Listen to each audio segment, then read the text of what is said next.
afternoon. Of course, welcome into another edition of The Single Life. And I am always so excited to get in and get active every Monday. And I will never start a show or end a show without taking the time to thank everyone who consistently hops on to watch the whole show, part of the show, whatever you get. I just will always owe it a gratitude to you, to each of you. So I appreciate that. I appreciate it 1,000 times over. Without further ado, let's get in. I'm not gonna have guests today. I don't know that I'll have guests probably for the next couple of weeks. I kind of want to shift gears and really anchor down the whole purpose for starting this platform. I want to kind of really drill down and build this solid foundation. And of course, me having a lot of guests on initially was by design because I wanted to just paint the walls with a lot of different perspectives and objectives on the single life, right? Because we're all in different steps, we're all in different stages and different phases of the single life. So sometimes it helps to hear from other people, whether that's somebody that's the same age as you or somebody that's 10 or 15 years older than you. I think it's very beneficial to hear that we all kind of are trying to navigate these murky waters and kind of learn on the fly and learn as we go. So, like I said, that was by design. I wanted to have a lot of different guests to get a lot of different perspectives and a lot of different opinions on just the dating scene as a whole, because you have heard me refer to it many times as the Wild Wild West, and I will continue to say that because there's no true rules to it. There's no rhyme or reason to it. You know, somebody moves this way because they want to move this way. Somebody else moves this way because they were taught to move this way. You know what I mean? So there's so many different perspectives on the single life. So let's get into it. Let me ask this question to kind of start things out, right? Let me ask this question. And I would like to, for you guys, if you don't mind, to answer in the chat. I'm going to talk to you a lot today because it's just you and me. Like I said, no guests today, and probably won't be any guests for the next couple of weeks on this segment. But anyway, listen, when I was younger, I can remember when the church would have these singles events, right? And I would want to go to the singles events. And this is me like early 20s, like 20, 21, 22, right? And I would want to go to the singles events. And they would always say to me, nah, you can't come to the singles event because you're not really a single. You're not really a single. And I'm like, well, what does that mean, right?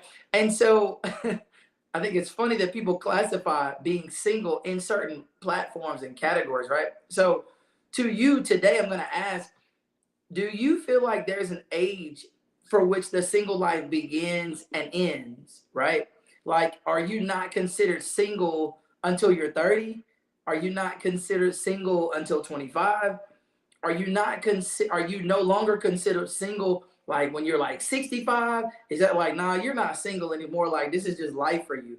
Or like, are you still considered single, right? I need us to kind of think about that as we work through today. Like, where do you feel like the single stage of life, does it have metrics? Is there an age requirement or an age limit on the single life, right? Because you can be fabulous and single in your 20s, right? You can be fabulous and single in your 30s. You can be fabulous and single 40s, 50s, 60s, even 70s, because that's still something that you're dealing with. And the desire is a relationship, a partner, a mate, right? Correct? I think, right? I think that's, we're all on the same page with that, right? So let's get into it. Like, let's really kind of start to dive in. I want us to approach the single life from this perspective, right? All right, I like that. Thank you. And I'm very active in the chat, so whatever you guys say, please like put it in there because I want to address any questions or things you guys have today. All right. So the single life, right? The single life. Let's think about it from this perspective. How do you view? What is your objective on the single life? Right? Like, what is your object? Like, how do you see, not objective, I apologize, perspective. What is your perspective on the single aspect of life, right? Like, is being single, or do you view it as a negative? Do you view being single as a positive? Do you view being single as a time for growth? Do you feel being single as I'm just here because I'm waiting on somebody to come take me out of this stage or to move out of this stage with somebody? Like, how do you view the single life? And it's important because attitude affects everything, right? Attitude affects everything. So let's say me, I'm 35, but let's just add some years to my life, and let's say I'm single at 60, right? At 60. What is my perspective on being single? Am I still looking at being single from the perspective of this is a benefit to me? There's something that there's an area that I'm growing in. There's an area that I'm benefiting from. There's something that I am to learn that I haven't quite learned yet. And it's like, how do you view that stage? Because if you only view being single as a negative thing, then it's going to be hard for you to ever positively progress out of that stage because you don't see the benefit of being single. There is a benefit.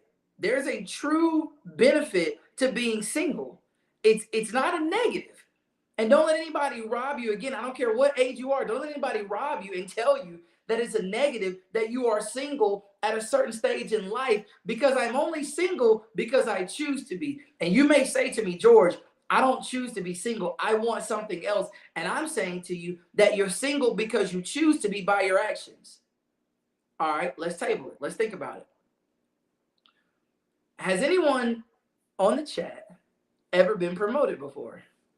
Anybody ever been promoted? Ever at any point in life, any job, have you ever been promoted? What is promotion? You were here, you got elevated to the next level, whether that was a salary increase, whether it was a job, like you've elevated to another position, right? Has anybody ever been promoted on a job?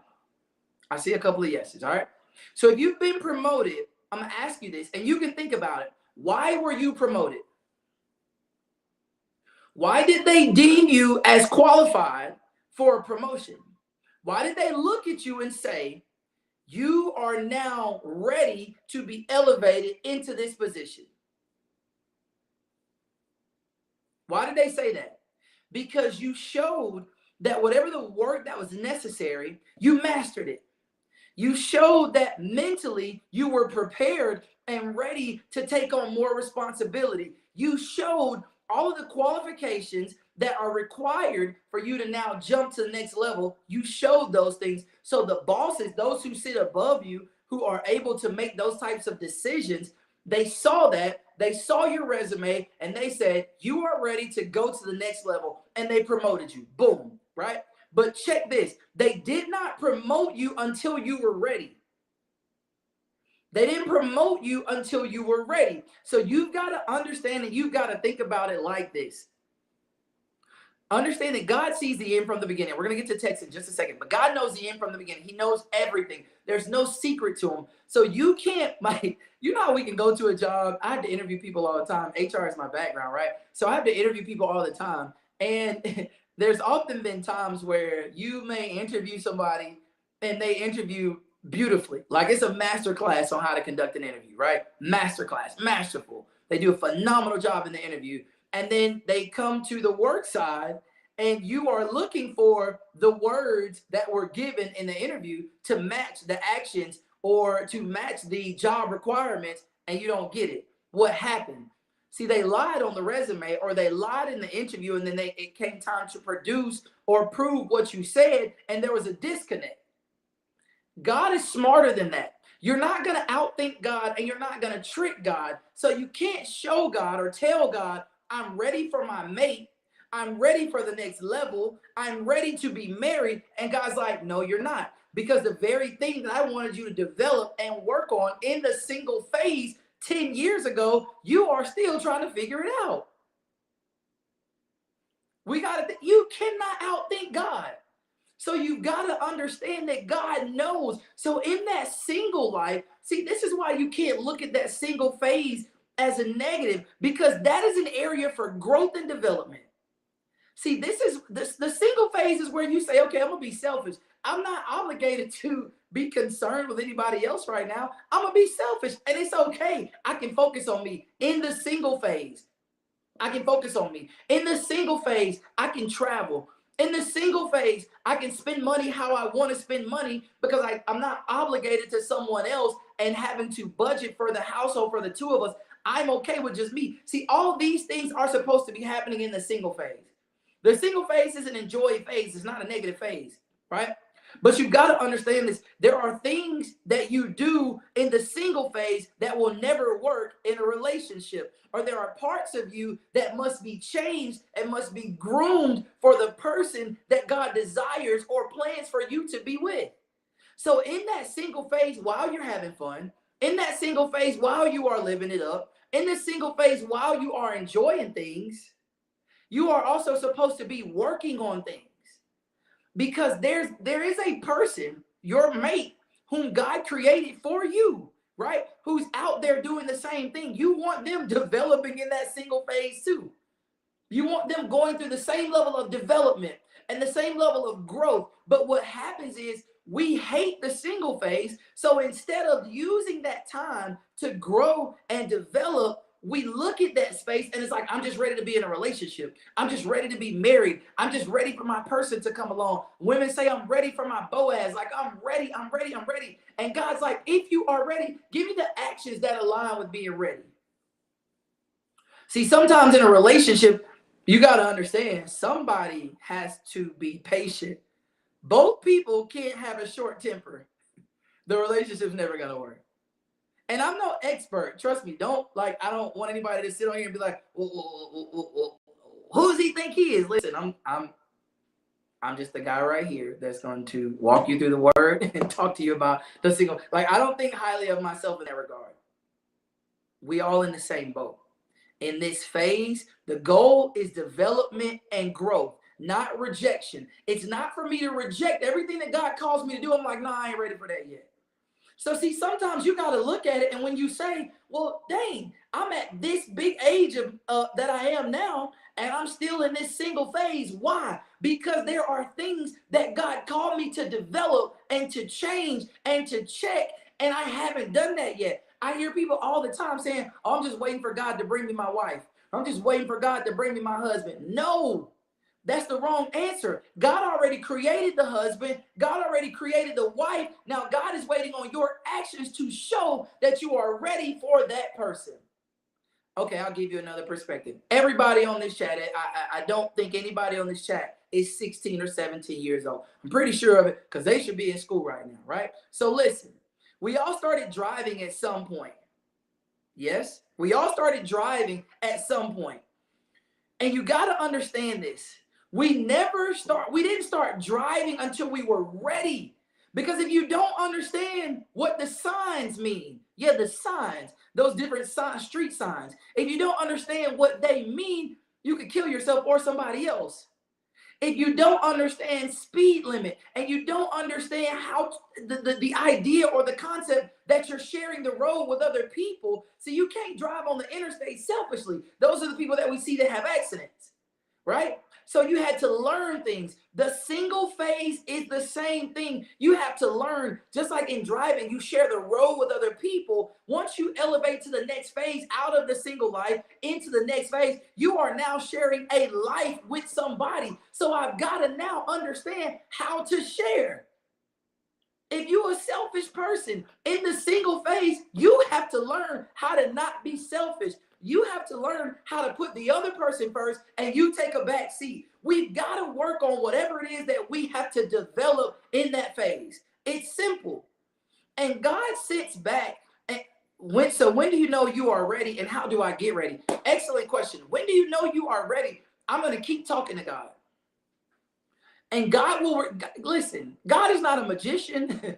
God is not a secretive. God's not secretive. That's not God. Like, God is going to talk to you directly about things that you need to work on. So when you want to know, well, when will I know that I am ready? As I continue to pray with God, God will reveal things to me that I need to work on. And okay, let's pause. I want to get to the text really quick. The first text that I want to look at is Luke. I want to look at Luke 4:1, right? And you can get, I'm gonna skip around really quick. We're gonna start with Luke 4:1, right? Luke 4:1. Now Jesus I am reading out of the Amplified version. Luke 4:1. Now Jesus, full and in perfect communication with the Holy Spirit, in perfect communication. I just told you, God is not a secret. He's going to talk to you. He will talk to you. He will let you know. He will inform you. But first, it starts with a relationship. See, a lot of times the first mistake that we make is we're trying to be in relationships with people instead of being in a relationship with God. The first relationship is our relationship with God. That's the first relationship. See, that relationship will bear fruit for all other relationships. So the relationship order goes like this: God, then everybody else. My relationship must be right with God in order for me to hear God, in order for me to be led by God, in order for me to receive instruction from God. The relationship has to be with him first, and then everything else starts to fall in line. Okay, cool. I got you. Don't worry about it. All right. So now Jesus, full of and in perfect communication with the Holy Spirit, returned from the Jordan and was led by the Spirit in the wilderness for 40 days, being tempted by the devil. And he ate nothing during those days. And when they ended, he was hungry. Then the devil said to him, "If you are the Son of God, command this stone to turn into bread." Jesus replied to him, "It is written, and forever remains written, man shall not live by bread alone." Now we know the next couple of texts or the next couple of chapters, like, Jesus continues to get tempted, right? So here's what we got to understand. And what was the next step from this? What was the next step from this? Why was Jesus being tempted at this phase? Because he was about to go into what? Public ministry. If you pay attention, the next steps, he goes into public ministry.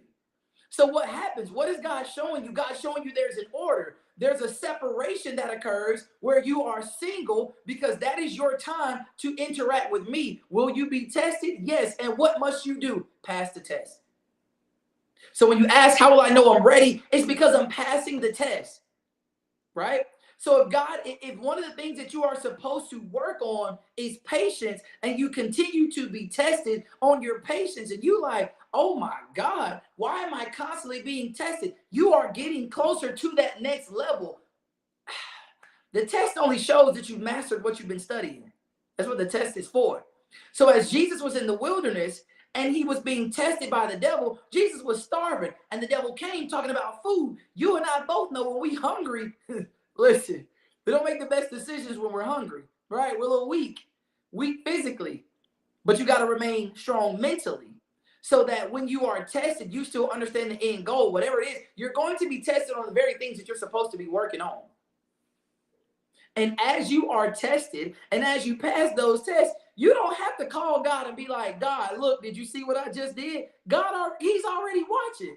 God said, I knew you were going to pass that test. I was waiting. Yep, let's go. You ready for the next level? You're getting closer. You're getting closer. I don't care. See, you can look at this and say, man, I'm 55 and I'm still single. Why? Because there are areas and there are things that I must master or get out of my own way about. See, we have gotten into this space of, I just want people to accept me for who I am. No, listen, there are parts about you that are not meant to be accepted by other people. You're supposed to shed those off. Think about this. I love National Geographic. I love animals, right? I love it. I sit here in my house now, watch National Geographic until I fall asleep, okay?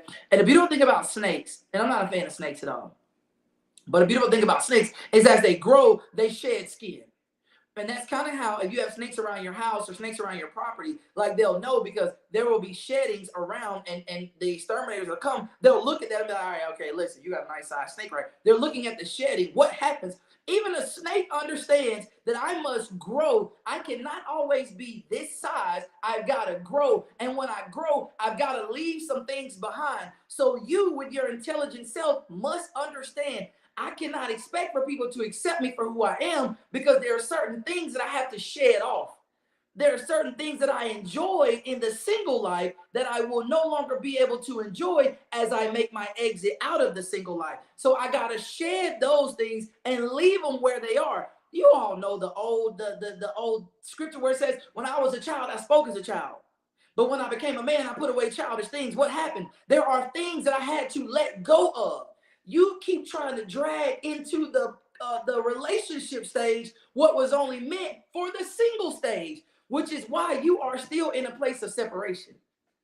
And don't take separation as a negative. We are in separation in that space to be developed, to be groomed, to be worked on. like a car. Like you take your car and they go work on your car and they bring you your car back in a better condition than it was left. So you got to understand that in the development stage, that's the single life, is the development stage. In that development stage, I'm being developed.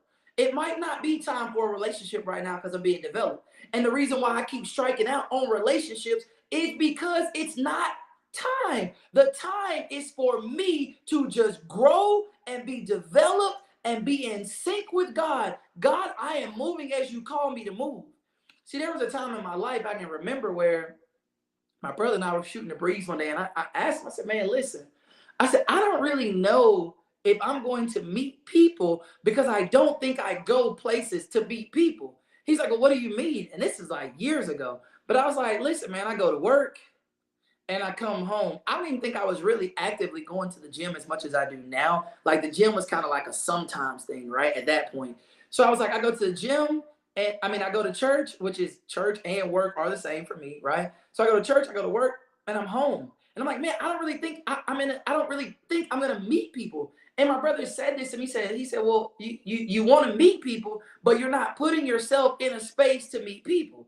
So I'm giving you that example to know that whatever age you are, one of the things you might have to work on is your ability to get outside of the box and get outside of your comfort zone and go do things. That might be it. See, I don't know what the work is or what the development should be in that single phase. I don't know what it is for you personally. There's a list of things, but I'm saying that could be one area that you don't want to be bothered by people. So how can you say you want a relationship when you don't want to be bothered by people? That same mentality you're gonna give to your husband, and then it's gonna go left because he's gonna read that you don't want to be bothered. I'm trying to love on you. You don't want to be bothered. Guess what? At a certain point, I'm gonna stop loving on you, and now we're just gonna go our separate ways. And you messed that up. So God says, before I just allow you to keep going and messing things up, take time to be developed. Take time to be developed. Take time for growth. Like growth is okay. It's okay, right? All right. So listen. Let's go. All right. And I ain't even looking. All right. So listen. The single stage is really a developmental stage. It's like I called in my notes the G League. I don't know if y'all know what the G League is, but you have the NBA, right? The NBA, the National Basketball Association, which we all watch. We have the NBA, and then you have the G League. And the G League, like the Birmingham Squadron is a G League team, right? So the G League is a developmental league. So they get players that are quality players, quality guys, but they get them in and they say, we need to develop you for a little while. We need to help you. Maybe it's just putting on size. Maybe it's just understanding how to read the game. Whatever the development is, right? Everybody has that. Like the XFL, Birmingham Stallions, those are developmental leagues in hopes to get to the NFL. So everybody is okay being in the developmental phase because you know what the end game is. So I'm saying to you, you can't reject being single because you got to understand it's the developmental stage. And I'm okay being developed. How can I reject being developed? There are things about me that I'm still learning about myself. So you've got to understand, if you're still learning you, how the heck, H-E-C-K, can you learn and grow with somebody else and you still trying to figure out you?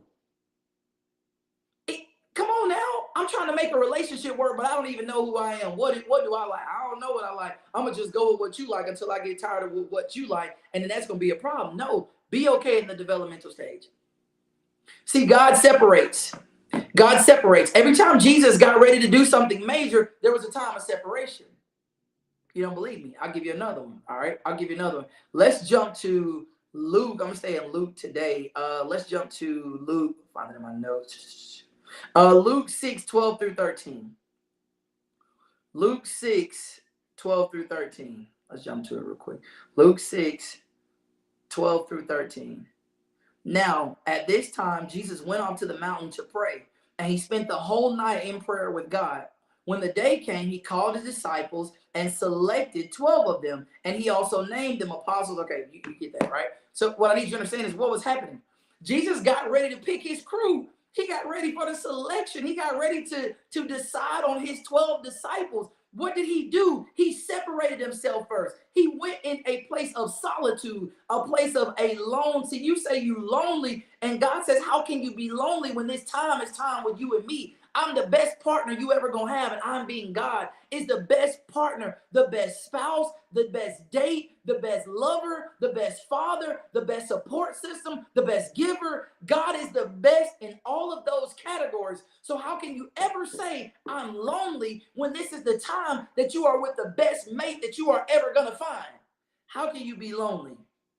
See, the loneliness comes when it comes to the physical side, right? Because you can't physically touch God, so that's when you feel alone, right? But my dad used to say this to me. He said, son, and people hate this about me to this day right now.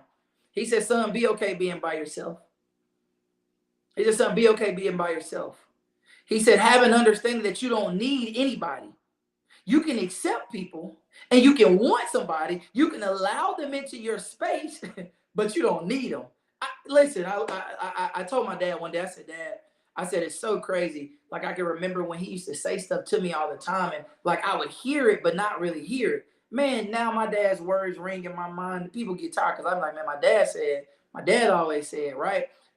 And now I understand the importance of that when he said, son, you can't move through life like you need people. You got to move through life confident and okay with who you are. And that alone will draw people to you. And then you have a selection to make if you allow those people in your space. But a lot of times, because we're not okay with ourselves, what we do is we swing the door wide open for anybody that wants to give us some attention. And then when they do us wrong, or when it doesn't go right, when our feelings are hurt, now we want to sit back and let me call on God. Let me get in the word. And God says, listen, you were never supposed to be out there in the first place. Stay in this phase and continue to be developed. Continue to be developed. Don't come out too early. Continue to be developed. My best friend, Miss Bethune, she's a teacher. She's a second grade teacher. Every year, her class, they do this theme, this butterfly project, right? And they go through the life cycle of a caterpillar and a butterfly. I'm closing with this. I'm not even looking at my notes anymore, right? So every year, her class does this life cycle thing where they get the caterpillars and they're like so small and they put them in these little containers and they feed them and the caterpillars eat and they get bigger and then they go into this kind of bigger contraption. Like once they get in this J phase, ask me why I know, because I've learned this from them in second grade. So when the caterpillars get in this J phase, they're starting to spin the cocoon and they make the cocoon. And then after like being in the cocoon for however much time, they come out as a butterfly, right? Listen, the caterpillar has an understanding that I'm not always going to be a caterpillar. I'm not always going to be a caterpillar. At some point, I will have wings and I will fly. I'm just not at that stage right now. That's how we got to start looking at it. Are you becoming a butterfly? Yes. At some point, will you fly? Yes. Is that stage today? It's not. I'm in the caterpillar stage. I'm okay. Some people stay in the caterpillar stage longer than others. It's okay. It's okay. I took longer to graduate than some of my classmates, not high school, college. It took me longer to graduate just because I was playing around and not really focused initially, whatever, right? So it took me longer to graduate from college than it did some of my classmates. But guess what? Let me help you understand something. In case you didn't know, I did graduate from the University of Alabama in Birmingham. I do have my degree. Absolutely, right? It took time. In the process, was I upset? Yes. In the process, did I want to speed it up? Yes. But I had to stay the course. And a lot of us, that's what we have to learn, is just stay in the course. That's what you got to learn in the single phase, is to stay the course. God's teaching you, just stay the course and trust me. Because in marriage and in relationships, it's going to get ugly. It's gonna be times where you don't like the person that you're with. It's gonna be times where you may hate the person that you're with, but you gotta stay the course. See, that's the difference between a lot of people in 2024 and the old school. See, in the old school, my parents, my grandparents, like that class of people, they was gonna stay the course. It got hard. They may not have talked to each other for a week, but they stayed the course. See, a lot of times we want to jump out. We want to bail. We want to hit the exit button real quick. No, let me up out of here. I don't like how it's going right now. You're trying to hit the exit button. God's trying to teach you, stay the course. You a caterpillar, stay the course. You're going to become a butterfly. I don't want you to be a lifelong caterpillar. That is not God's desire for your life, for you to be a lifelong caterpillar. God wants you to get to butterfly stage, but you got to stay the course, not skip. Stay the course, not try to rush it. Stay the course, not try to avoid certain things, because God, why is hurt a part of this? Because God says, I need you to understand something. Once you get hurt, you got to learn how to bounce back from that. You got to learn how to still communicate in hurt. You got to learn how to still be a partner in hurt. So see, they're all things that we have to learn, and they're all things that we got to work on. But you got to say, God, I'm staying the course to whatever you are trying to lead me to. Whatever you are trying to lead me to. The single phase is a developmental phase, and I'm being developed in this space right now. And God, I'm open for whatever direction you want to lead me in. And it's that simple. Stop rejecting and stop trying to speed the process up. You went to high school for how long? 12 years. Was high school fun? No.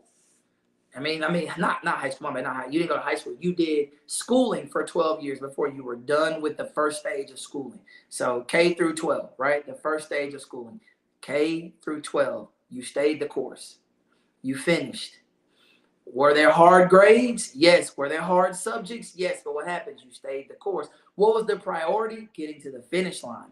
So our prayers has to become, God, what is my finish line? God, help me understand what things I need to work on for whatever the next phase looks like in my life. Whatever the next phase looks like. Because we all have to understand that God created someone for everyone. Like, God didn't create you to just be by yourself. He gave you the first illustration. He created Adam, and then he created Eve for Adam. What was God showing you right there? I have created someone specifically for you. But what has to happen? You've got to stay the course and do all the things that are necessary for you. So that once you meet that person and the connection is made, I'm not saying it's going to be easy, but now it's much better because I've worked on the things I need to work on. They have worked on the things that they need to work on. I'm not coming to you to be complete. I was complete before I met you, and you were complete before you met me. Now we come together and we move as one. But I'm not, again, I'm going to say it again. I'm not coming to a relationship to get completed by the relationship. I don't need the relationship to complete me. I need God to complete me.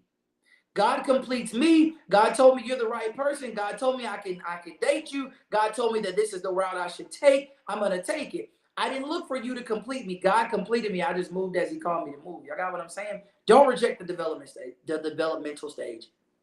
Don't reject it. Welcome it. Allow God to grow you. Allow God to show you. It's okay to be naked with God and allow him to expose your flaws to you so that you can work on the flaws and develop the flaws. It's that simple. Listen, thank you guys so much for tuning in, man. I appreciate you guys. I appreciate it. Right here, I appreciate you guys for locking in with me. I will be back with My Plate, My Choice next Monday. Shout out real quick, guys. Listen, we got that big health fair coming up for the church. Make sure you are paying attention to the information we're putting out, and make sure you are sharing that because we want that to be such a help for our community. And so many people that aren't able to, may not have the funding, they may not have the transportation, the need to get to, whatever they need to get to as far as medically, mentally, physically, whatever. So we want to bring that to them and make it easy. So guys, as we open that door, make sure you do your part to invite as many people as you can for that event, okay?